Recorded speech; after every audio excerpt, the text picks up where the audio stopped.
and explain all the procedure.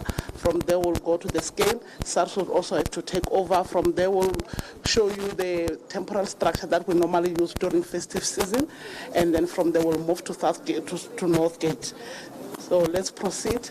And then when we walk, we'll be passing here. We have got two demarcation. The passenger, where we are now, is the passenger section, where the buses, light vehicles, and mini buses, and also Malaisha, we call them, they come here, and then we process them here. As we proceed down, she will take over, and we will have to proceed. Thank you. We can have it. Sorry? Yeah, no, it's fine when we speak. To us, last time, your last visit at Beitbridge, wherein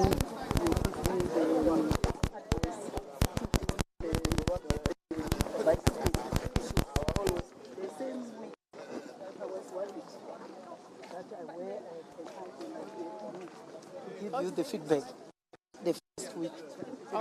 With the bicycle issues, we are no longer having the problem.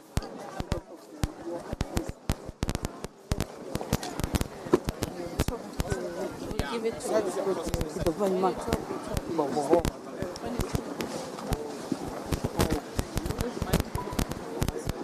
you were no trauma.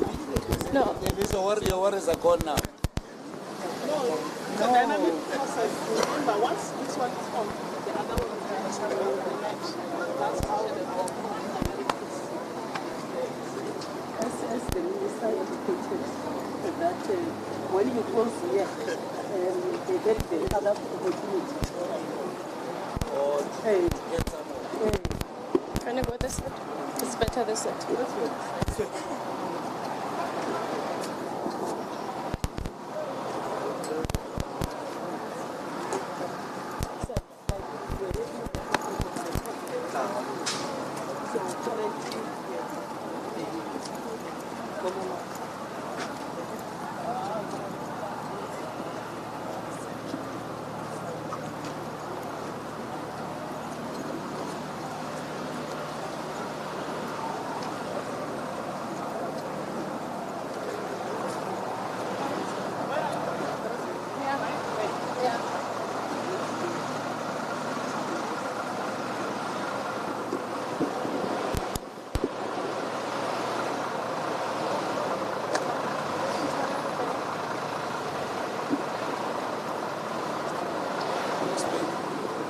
This is the process of cargo. All the trucks that arrive at the port, they do the pre-clearance. The pre-clearance is being done electronically, which is part of modernization. Then there's a compliance hub in Gauteng, Cape Town, and Durban. So the trucks, through their clearing agent, they will process, they will submit the document through the system. Then when the truck is here, it already has the message proceed to port. So when proceed to port, then they will arrive here. There's an officer there. Then they will present the manifest that has a barcode. Then they scan that barcode. Then it has marked for arrival. Then it will go through. If there is an inspection, the system will indicate. And also, like, we collaborate with BMA, which now agriculture is part of BMA. Then if there's an inspection for agriculture or port health, it will indicate. Then they will go to the ramp. Then after that, then it will go that other side. You'll see where now they mark for our exit. Then they go to Zimbabwe.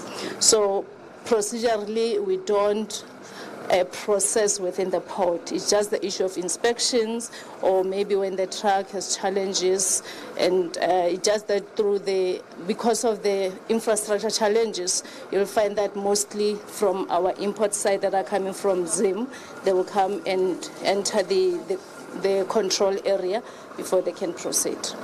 So our processes are modernized, but because of infrastructure challenges, you wouldn't see that effective, because now we've got one bridge. I think they will show you that one bridge, that all the trucks and the vehicles, they have to go through that bridge. If we had these two bridge operating, then we'll have small vehicles on the other side. And that will be our plea to you, Minister, to say, can we utilize the other bridge so that we can ease the congestion here at the port? Can you use another bridge? Are you saying there is a bridge? The old bridge that it can be utilized for small vehicle, but they will explain when we're that side. That will ease on the north gate. Okay. Yes. So when the truck leaves from wherever to here, Yes. you get to know about it before it arrives.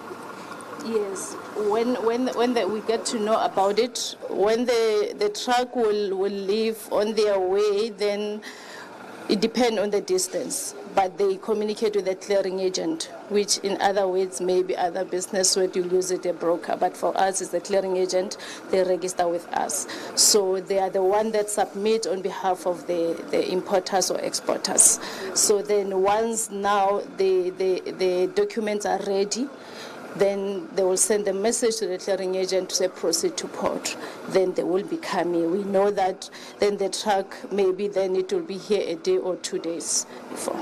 But the truck will not stop here without having proceed to port, because they need to be scanned here. You'll be only able to be scanned here with that proceed to port.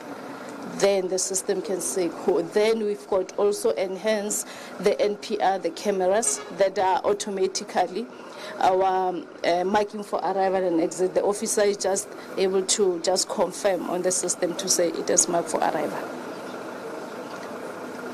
If it wasn't for the infrastructure challenges, because you can't even separate, then they will have installed the boom gates, the robots, where the automated boom gates that will open and close. But it will be part of the redeveloped port and one-stop border post. Yes.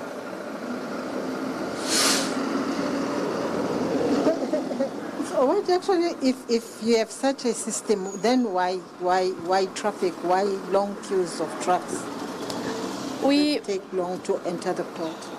Okay, we don't have that much challenge for Beitbridge now with the long queue after the Zimbabweans have completed the infrastructure. Mm-hmm. However, like I've indicated to say, due to infrastructure challenges, we are bound to, at some stage, to hold trucks and allow small vehicles because they go through the same bridge.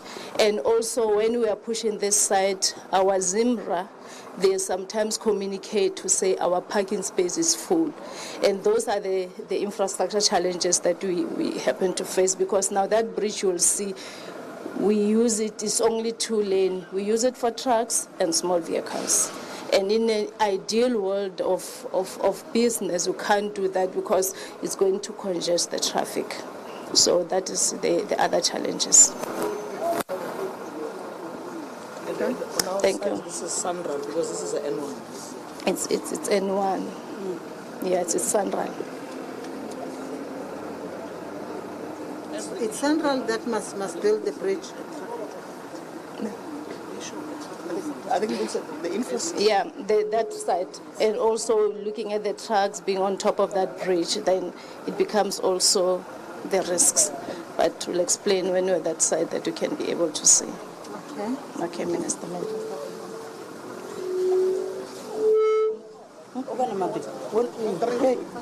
I'm trying to suppress my system. Because we're now in a lint.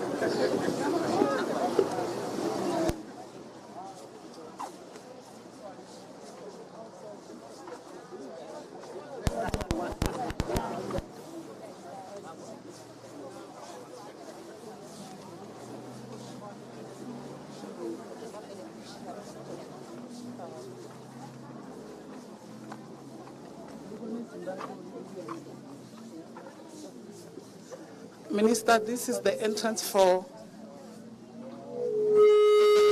also the exit for the trucks. Are we not going to go to the scanner?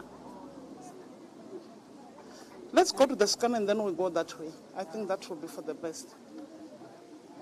So this is a 2 lane only for arrival and departure for trucks. trucks only.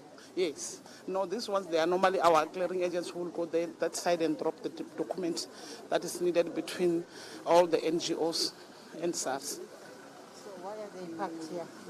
No, this one is a, remember, due to our infrastructure, this is the arrival part where all our travelers going to Zimbabwe, they have to come here and process and be processed when they are heading to Zimbabwe. The other side where we were, it's arrival. So which means everyone who's coming into South Africa, they have to be that side. Be it the bus, the mini kumbi, they have to be that side. Even the bus. This one is this traffic. Yes, it's going to South Africa. It's going to South Africa. Yes. Why then are they parking? Remember, it's a process. She'll have to articulate that one. Okay. Why are they trucks? No, they are moving. Unless this one's got a challenge, but I saw the truck be marked for arrival.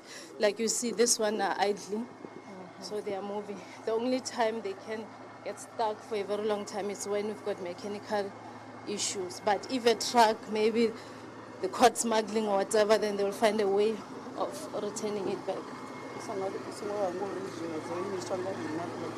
Yeah.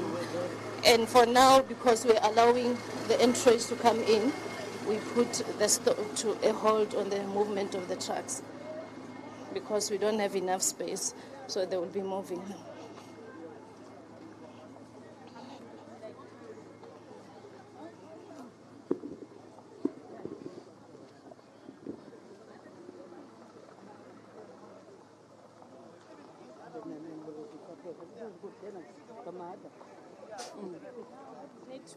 Happen here. I think because we've got the other challenge also that it's been, I think the BMA executive leadership, they will be working on it. The risk within the port, we've got residential within here. You will see it, residential for officials. It becomes a risk because now you don't have access control in terms as government or as law enforcement, because you don't control who comes in besides the officials. So if now we need to expand the port, I think then that's where DPW comes in. The land, I think they'll have to expand it to that way, but I don't know what is the plan. But all these warehouses, they'll need to. So these are the residential that I'm talking about. All officials, SAPS, immigration, SARS, they're staying there. So you see, they're supposed to be government's land actually, not private people.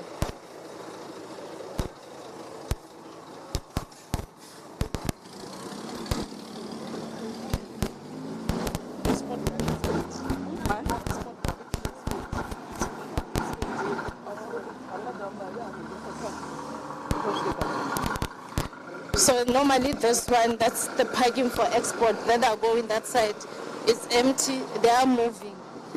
So the import this side, like I said, the infrastructure challenges.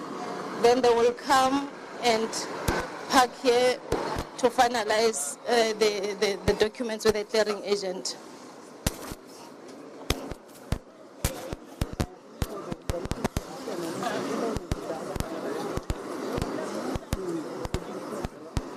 We're going straight, Minister.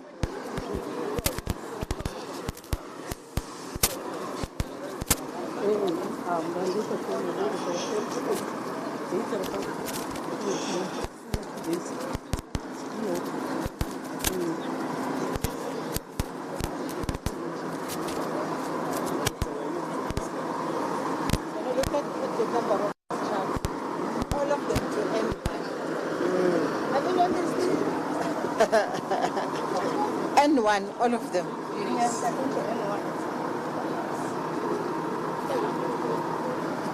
A rail must come on board.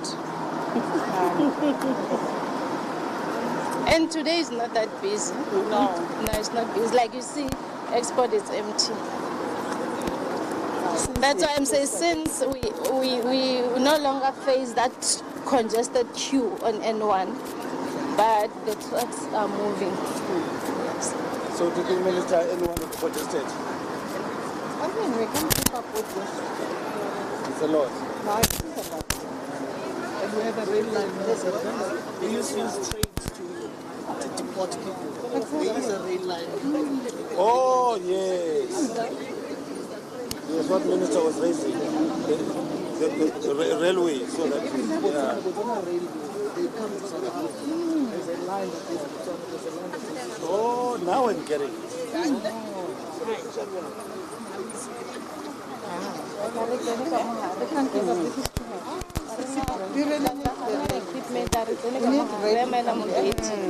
As we said, it's now 3 between Durban and Joburg. I was listening to that. I didn't know that. From 7 to 3.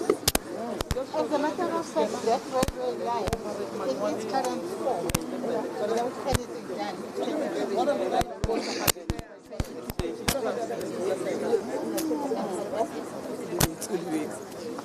What's designed for something like 70 or so per day, but in its current form, at least the 20, between 20 and 30. That's what we are told.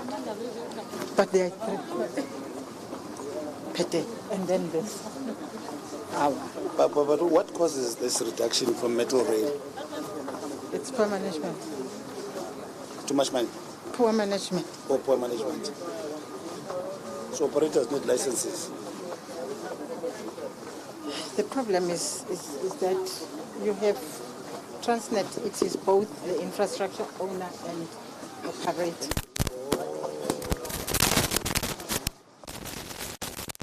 So the tech belongs to Transnet.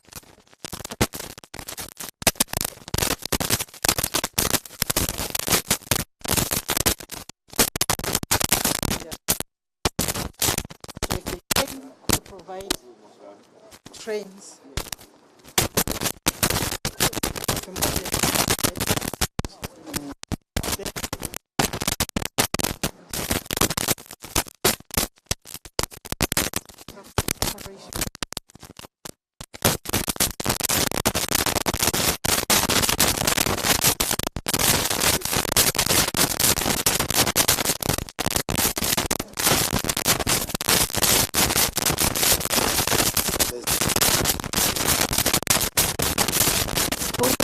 inside because of the internal will go outside. So this is the mobile scanner for BBR. So it works both for Beitbridge. Use that acronym. Then here is through our RISC engine that will come through the hub, and also our internet will identify the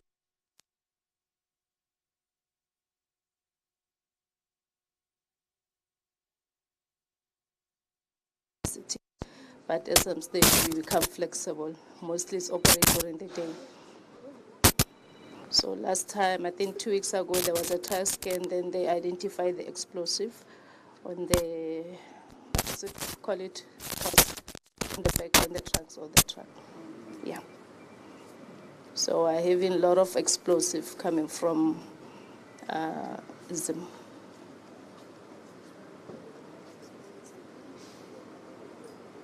Oh. Yeah. And cigarettes. Cigarettes loaded, besides borderline, so they use the pot as well. But been intervening a lot of them. I'm not familiar with them. With cigarettes, with cigarettes, what we do, we don't detain, because obviously there will be those smuggled cigarettes that are not subject to enter the market. So we'll seize them and follow the process of seizure within Customs and Excise Act. Then within 3 months, then we'll have to distract them through the machine. So when we distract, we have SNDF, we've got CPS for support. Explosives? Explosive, we hand over to CPS. We collaborate, we work together. If we intervene something that is within the jurisdiction of SAPS, then we hand over. If they intervene something that is within jurisdiction of us, they hand over. Yes. you are saying is operates only during the day and making an event. Are these people not targeting No, during the night? they are, because why I will say that they are, once now we change our approach to say we'll have to sometimes not operate during the day and operate during the night, then they change the pattern, come during the day. The same truck that last time was intervened by BMA, then it was during the day. But mostly smuggling happens during the night of cigarettes, trucks. So they are ahead of us, and sometimes we'll say they've got ears and eyes on the ground, because we always have to engage when we have to change our approach in terms of risks. So why are you not getting the second scan? The second scan, it's on the pipeline. I think that one, Commissioner, will have to, but it's one of the priorities for the next 2 years. Because Limpopo as well, Limpopo is next, because Limpopo doesn't have a scanner, at least Beitbridge does have. So priority was to say Limpopo must also get the scanner, because that is one of the high risk as well. It's one of the problematic part in terms of smuggling. Yes. Export, because of the Maputo corridor, Maputo port.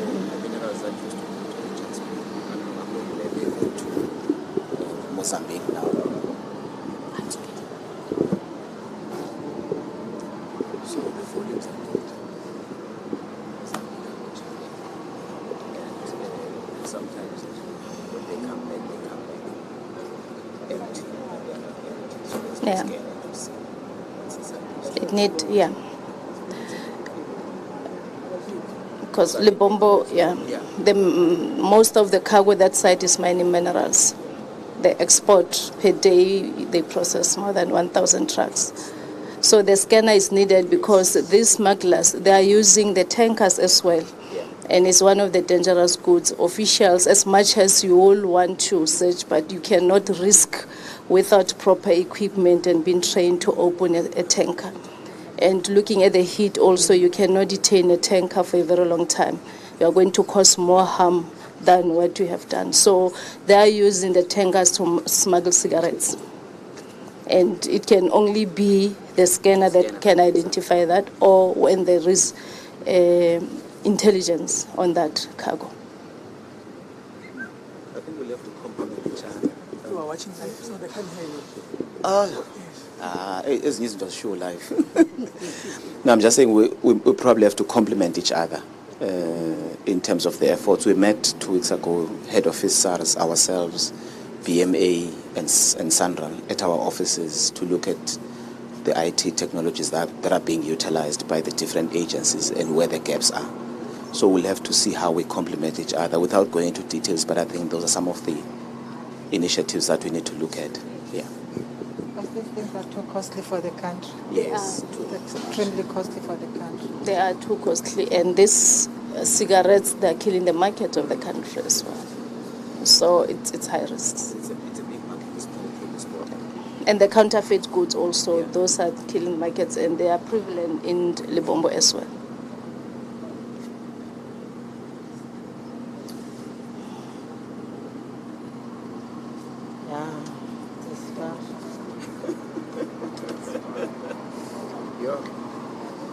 Can we go this side? We can have the scanners operating 24 hours. It will make an impact on a lot of crimes. You must remember that these guys, they start with cigarettes, dealing with cigarettes. Tomorrow it is a syndicate. Tomorrow they kill each other. So it will have a huge rolling effect on other crimes as well. So it's really, but if we do it here, we must also do it, example, at Beitbridge. Because they will know then the year they can't come through, so they will take the other route. But if we can have the scanners available and working 24 hours, I think for the whole country as a whole, it will play a huge impact to decrease crime overall. It's not only on illegal cigarettes, because cigarettes rolls over to something else. You'll find your murders coming, your assaults coming, your infighting coming from those things. What is the cost if I were to ask of these scanners? So that I can sacrifice my... This one was from even Devon, the second-hand scanner. I think. I don't want to even estimate, but it's more than 6 million. I don't want to. We'll have to check, but it's cost. It's too much. But say it's 20 million. 20 million. Yeah. It's 20 million each. Honestly, it's worth it. Too much. It's really worth it. It's the 20 million that is worth it. It's the 20 million that we can sacrifice. Then what is happening? Yes. Because by not spending the 20 or 30 million for that matter, what is happening in the country is much more worse than the 20 million. It goes to billions of rands. So it's the money that we must be ready to sacrifice. And just go all out and buy these scanners and deploy them in some of our airports of interest so that we know they're there. The loss is too much to contemplate. No. The revenue that we're losing is more than what we can. It's more than what So we... if we put this in, you will save on the revenue. Exactly. It will pay itself back to the country. It's what is called in economic terms opportunity cost. Yes. Of not having it. Yeah. It's too much. It's too much. Okay. I wish the minister was to follow the This side. This side.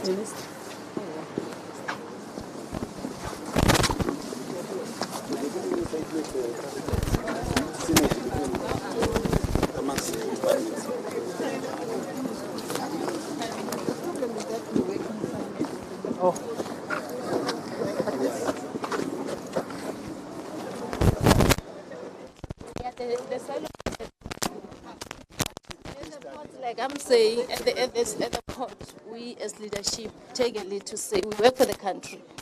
So there's no competition. We are here to protect the economy. So we need to work together. Like I said, if we intervene something that is within the competency of SAPS, we hand over. They intervene, we hand over. We work together, we do joint operations. As much as it will be different department.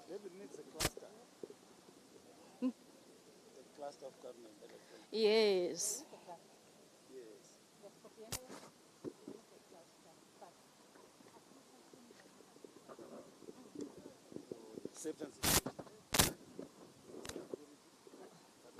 Hello. Hold. Okay.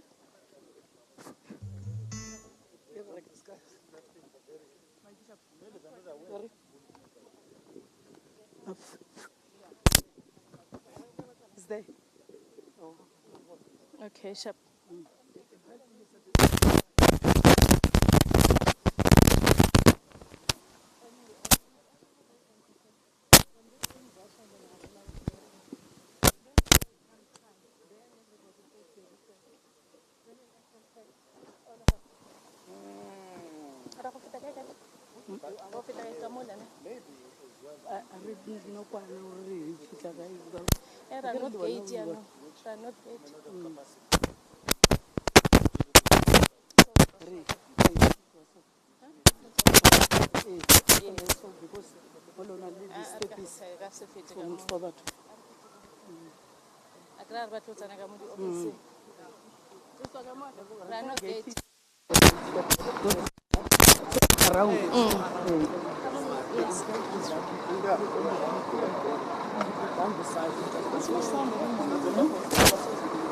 Right south.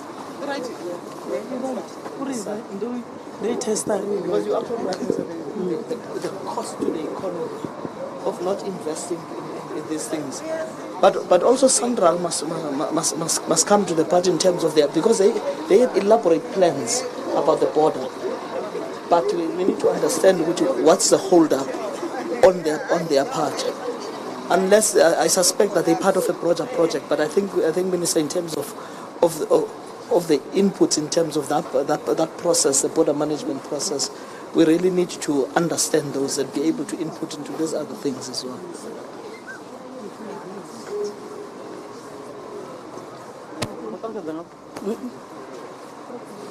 Don't think the minister listen to the report as a cross-border. Minister? Yes. I just want to explain this part. When do you utilize it? Because I spoke about the infrastructure challenges. Okay, this is the temporary infrastructure that we utilize during festive season and Easter. As you are approaching the gate, you can turn left and you will proceed until here. Only small vehicles, wherein it's only 5 people and less, so that we can able to alleviate the congestion within the port of entry. So they will be using 2 departs, and then we will process BMA, SAPS and SARS we deploy here. And then as and when it's on the return phase, they will have to utilize the very same place for entering the country. The very same procedure will be followed. All the departments that I've mentioned before will also have to deploy here. These have worked for us for more than 10 years, but if this port can be developed and then in such a way that we can able to have a demarcation for passenger, for trucks, light vehicles, we can able to not to have such structure, because now the nature of our port, the structure itself is also a risk based on the way it is. You can find somebody on the north or on the south, they'll be indicating that they're going that side. Hence, we have this structure, and if it can be developed, we'll be very much pleased, Minister. Thank you.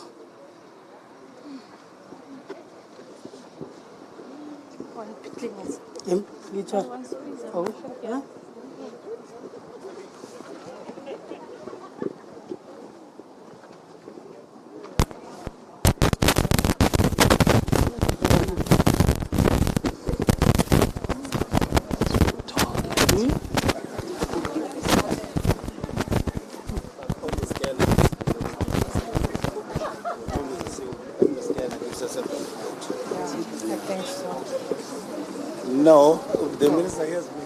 Oh, okay.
When we said tobacco should not be purchased and sold, then the market was like cigarettes. They made money. They make billions, those people.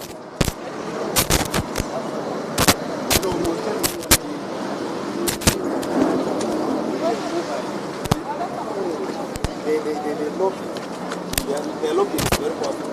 Yeah, they are.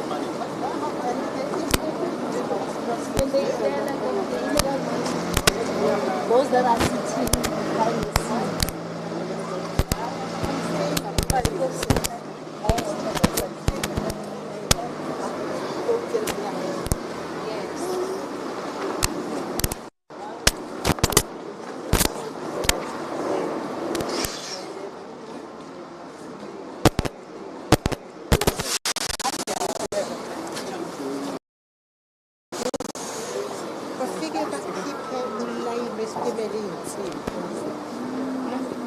She's just. We're going straight.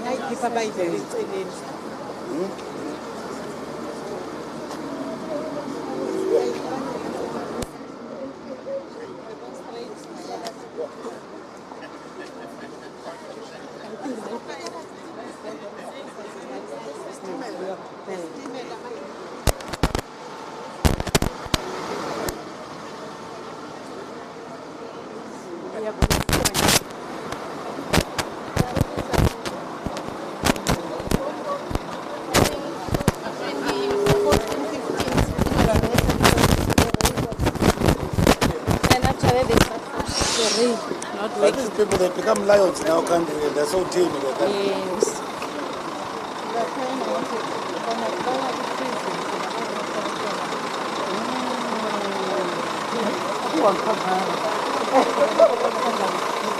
Oh.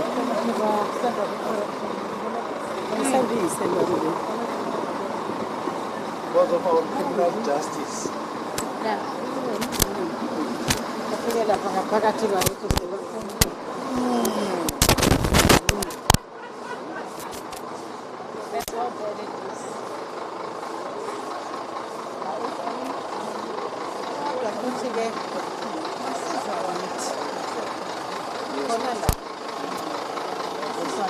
Oh yes, yes, yes. Oh yes.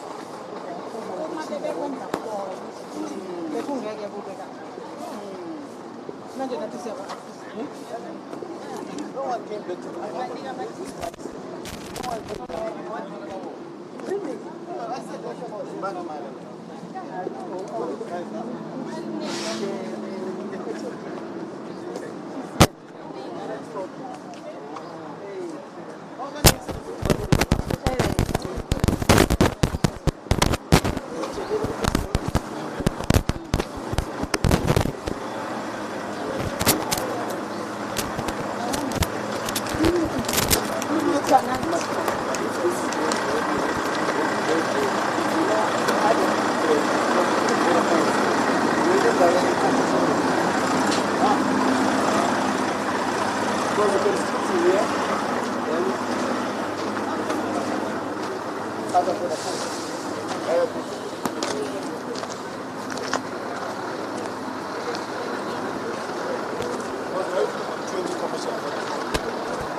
Minister, this is the vehicle search point. I will hand over to SAPS and also C-BRTA.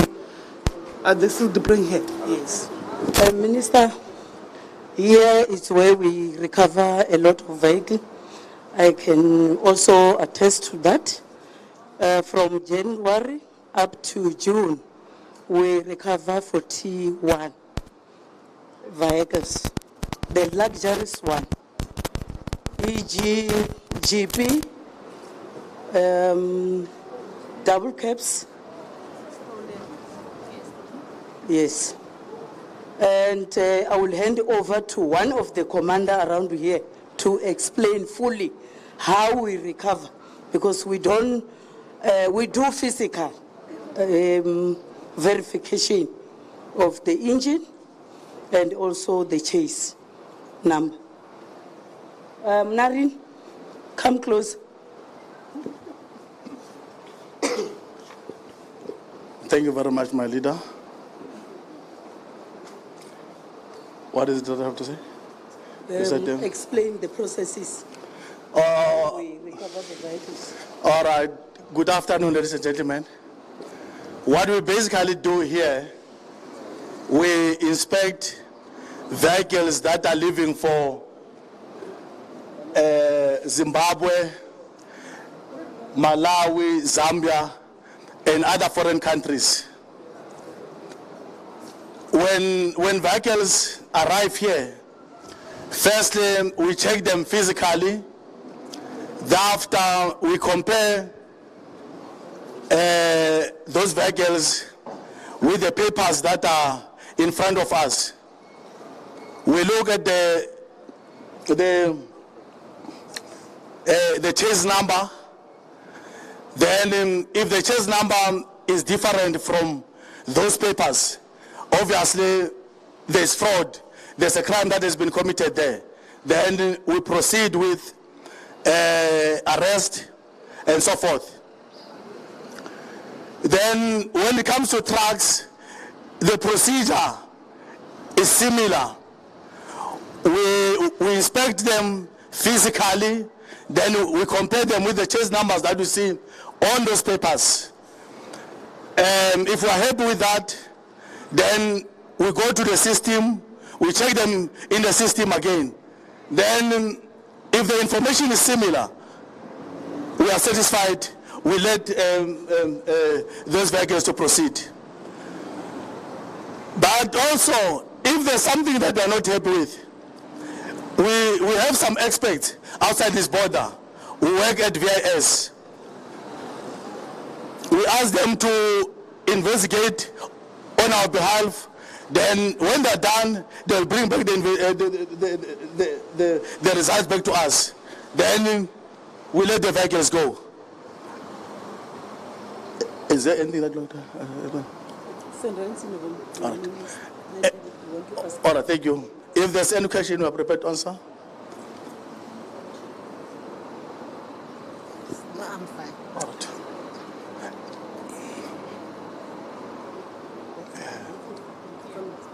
All right. The bridge we are going there.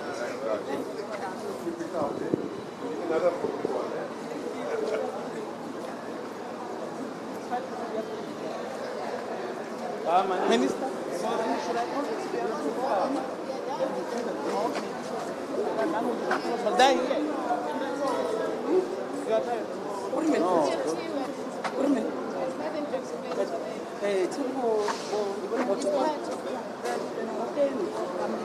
Okay. My colleague from C-BRTA, please come closer. Hello? The director. Oh. Thank you very much, Minister. From our side as Cross-Border Road Transport Agency, this is where we also deploy our inspectorate. They are working together with SAPS. So from our side, basically what we do, we check the cross-border permit, the roadworthiness of the vehicle. And then we are also supported by our profiling inspectors, especially in cases where they need to verify the validity of the cross-border permits that they are utilizing. Because there are instances where you will find that the operators, they are using the fraudulent permits. So that is where our profiling inspectors comes in.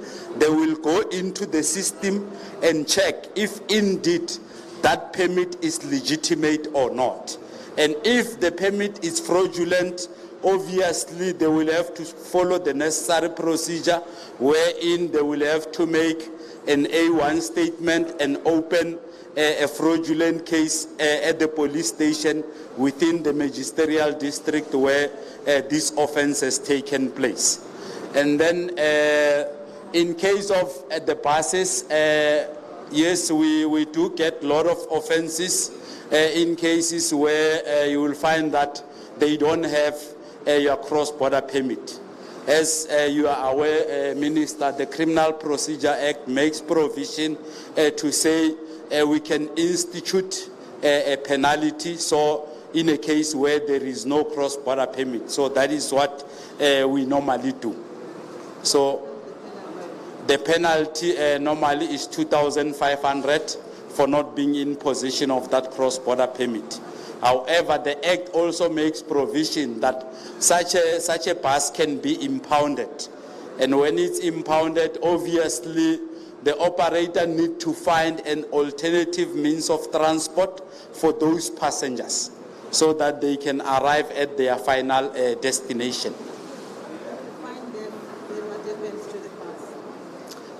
Obviously, the bus will be impounded, Minister. The 2,500. Yes. So now, because we do have a challenge when it comes to the impoundment. We do a collaboration with our provincial inspectors, wherein they have the pound, so they will impound the bus. So in terms of the fines that are gazetted by the MEC, the fine will range from 10,000 for the bus. And then if, for an example, he will commit another offense, he will come again without the permit, then the fine will now increase to 20,000. So depending on how many times he has committed such offenses. Can you explain as to what actually had happened with the bus that Minister Mufabedi always refers to? Okay, so thank you, Minister. So there's two things that happened. So one is that the bus crossed into South Africa without a permit, without a valid permit. I think that was one of the challenges that we faced. But what happens when the bus gets here? It was a bus from Zimbabwe. It has to have a permit from Zimbabwe that is mutually recognized by South Africa as they recognize ours. So when the bus gets here, the people must come out of the bus and be attended to by Home Affairs, which is now BMA, and produce their passports, and then be validated to cross the border. So you can't cross the border without a valid travel document. So naturally, you have to separate the two processes. The bus process, which is a permit process that Mamaja was talking to, but the passengers inside the bus must also be validated. So there must be a process where they go through your systems and they are actually stamped. So if they don't have passports, it becomes a challenge to explain how they crossed in South Africa without those passports. In the cases of permits, we have a mutual recognition system with our neighboring countries, Zimbabwe included. So permits that are issued in Zimbabwe are recognized by us. They recognize the permits that C-BRTA issues as well. We also have to make sure that those permits are valid at any given point in time. So the first line of defense really, is, especially in as far as the people that cross, would be the BMA in this context, Home Affairs in the past, to make sure that everyone is validated to cross into the country.